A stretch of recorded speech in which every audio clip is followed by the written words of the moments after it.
Crime investigation based ആയിട്ടുള്ള ഒരു mystery thriller film സീരീസാണ് ഞാൻ ഇന്നത്തെ വീഡിയോയിൽ പരിചയപ്പെടുത്തുന്നത്. ഈ കുറ്റാന്വേഷണവും സീരിയൽ കില്ലറും അങ്ങനെയുള്ള ടോപ്പിക്കൊക്കെ ഇഷ്ടപ്പെടുന്ന ആളുകൾക്ക് തീർച്ചയായിട്ടും ഇഷ്ടപ്പെടുന്ന ഒരു ഫിലിം സീരീസാണിത്. ടാക്കിസ് മീഡിയയുടെ പുതിയൊരു അധ്യായത്തിലേക്ക് ഒരിക്കൽ കൂടി സ്വാഗതം.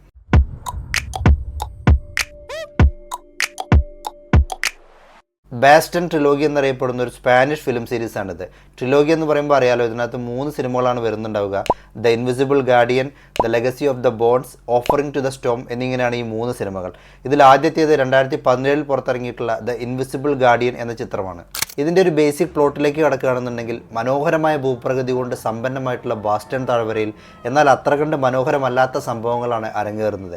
അവിടെ കൗമാരക്കാരായിട്ടുള്ള പെൺകുട്ടികൾ കൊല്ലപ്പെട്ട നിലയിൽ കണ്ടെത്തപ്പെടുന്നു. അവരുടെ നഗ്നമായിട്ടുള്ള മൃതശരീരങ്ങളിൽ ഓരോ കേക്കിൻ്റെ കഷ്ണങ്ങൾ കാണപ്പെടുകയും അവരുടെ മുടി പിറകിലേക്ക് മനോഹരമായ രീതിയിൽ കോതി ഒതുക്കപ്പെടുകയും ചെയ്യുന്നു.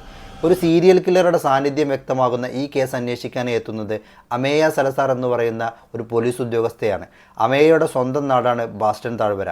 അവരെ വേട്ടയാടുന്ന ഭൂതകാല സംഭവങ്ങൾ നിറഞ്ഞ അവരുടെ സ്വന്തം നാട്. തുടർന്നുള്ള കഥയാണ് ഈ സിനിമയും അതിൻ്റെ തുടർഭാഗങ്ങളും പറയുന്നത്. എല്ലാ നാടുകൾക്കും ഉണ്ടാവും അവരവർക്ക് മാത്രമായുള്ള ആചാരങ്ങളും വിശ്വാസങ്ങളുമൊക്കെ. അത്തരത്തിൽ ബാസ്റ്റൺ താഴ്വരയ്ക്കുമുണ്ട് ആ ജനതയ്ക്ക് മാത്രം സ്വന്തമായിട്ടുള്ള ചിലതൊക്കെ. മനോഹരമായിട്ടുള്ള ഫ്രെയിമുകൾ കൊണ്ടും മഴ കൊണ്ടുമൊക്കെ ഒരു പ്രത്യേക മൂഡ് നൽകുന്ന ഒരു സിനിമയാണിത്. സ്പാനിഷ് ത്രില്ലറുകളെ നമ്മൾ പൊതുവെ വിശേഷിപ്പിക്കാറുണ്ട് സ്ലോ പോയ്സൺ എന്ന്. ഈ ഒരു ഫിലിം സീരീസും ഒട്ടും വ്യത്യസ്തമല്ല. പതിയെ തുടങ്ങി പിന്നീട് അങ്ങോട്ട് കത്തി കയറുന്ന ഒരു ശൈലിയിൽ തന്നെയാണ് 3 സിനിമകളും നീങ്ങുന്നത്. തീർച്ചയായിട്ടും നിങ്ങൾക്ക് ഇഷ്ടപ്പെടും. ഈ ഫിലിം സീരീസ് എവിടെ കാണാൻ പറ്റുമെന്ന് ചോദിച്ചാൽ 3 സിനിമകളും നെറ്റ്ഫ്ലിക്സിൽ ലഭ്യമാണ്.